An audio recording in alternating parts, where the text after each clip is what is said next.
तब्बल 495 किलोमीटर लांब असलेली पैनगंगा नदी ही महाराष्ट्रातील वर्धा नदीची उपनदी आहे। ही नदी बुलढाणा जिल्ह्यातील मड गावाजवळील अजिंठा डोंगर रांगेत बुधनेश्वर महादेव मंदिराजवळ उगम पावते। उगमानंतर ही बुलढाणा, वाशिम आणि यवतमाळ जिल्ह्यातून वाहत नांदेड व चंद्रपूर सीमेवर जाऊन वर्धा नदीला मिळते। या नदीवर 1968 मध्ये बांधलेले इसापूर धरण हे यवतमाळ, नांदेड आणि हिंगोली जिल्ह्यांतील शेतीसाठी जीवनवाहिनी ठरले आहे।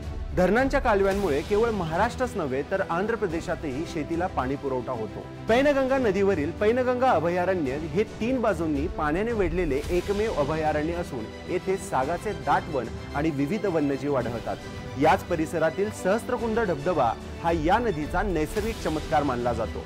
पैनगंगा नदी ही यवतमाळ, नांदेड आणि चंद्रपूर या 3 जिल्ह्यांची नैसर्गिक सीमा तयार करते आणि मराठवाड्याला समृद्ध करणारी एक महत्त्वाची नदी मानली जाते।